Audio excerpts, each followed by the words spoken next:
មួយគូនេះជួបគ្នាញឹកញាប់សម្បើមណាស់នៅ UEFA Champions League សរុបការជួបគ្នា15ដង Real Madrid ជាមួយនឹង Manchester City គឺមានចាញ់ស្មើនឹងឈ្នះម្នាក់ៗ5ដងដូចគ្នា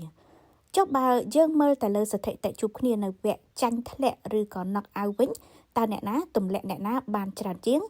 ចាខ្ញុំសូមបញ្ជាក់ជាថ្មីថានេះគឺនិយាយតែពីវគ្គចាញ់ធ្លាក់តែប៉ុណ្ណោះមិននិយាយសរុបគ្រប់ការប្រកួតនោះទេនៅ Champions League វគ្គពាក់កណ្ដាលប្រៃព្រាត់កាលពីរដូវកាល2015-2016 Real Madrid បានទម្លាក់ Manchester City ដោយជើងទី1ក្នុងដី City គឺពួកគេមានលទ្ធផល0ស្មើគ្នាក៏ប៉ុន្តែចូលទៅដល់ក្នុងដី Bernabeu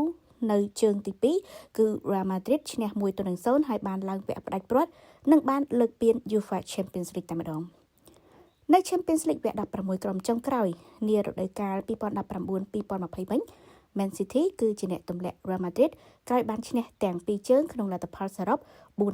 4-2 នៅ Champions League រដូវកាល2021-2022 វគ្គពាក់កណ្ដាលប្រៃព្រាត់ Real Madrid គឺជាអ្នកទម្លាក់ Man City ដោយការឈ្នះតែមួយគ្រាប់នៅជើងទី2ខណៈដែលជើងទី1គឺ Man City ឈ្នះ4-3ហើយជើងទី2 Real Madrid បកវិញ3-1ហើយ Real Madrid ក៏បានឡើងទៅដល់វគ្គប្រៃព្រាត់និងបានលើកពានតែម្ដង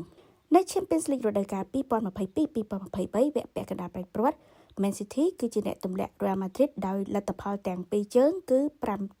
5-1ហើយ Man City ក៏បានឡើងទៅដល់វគ្គប្រៃព្រាត់និងបានលើកពាននៅ Champions League រដូវកាល2023-2024 ក្នុងវគ្គ8ក្រុមចុងក្រោយ Real Madrid បានទម្លាក់ Man City តាមរយៈការទាត់បាល់កាត់សេចក្តីពេណាល់ទីក្រោយពីក្រុមទាំងពីរមានលទ្ធផលទាំងពីរជើងស្មើគ្នា4-4និងចុងក្រោយគឺនៅវគ្គចាញ់ធ្លាក់ដណ្ដើមកៅអីឡើងទៅវគ្គ16ក្រុមចុងក្រោយកាលពីរដូវកាល2024-2025កន្លងទៅនេះគឺ Real Madrid បានទម្លាក់ Man City ដោយការឈ្នះទាំងពីរជើងក្នុងលទ្ធផលសរុប6-3ដូច្នេះមានន័យថាចាប់តាំងពីឆ្នាំ2016មកពេលដែលជួបគ្នានៅវគ្គចាញ់ធ្លាក់ហើយឈ្នះឡើងនោះគឺ Real Madrid បានទម្លាក់ Man City ចំនួន4ដងហើយ Man City គឺអាចទម្លាក់ Real Madrid បានត្រឹមតែ2ដងតែប៉ុណ្ណោះ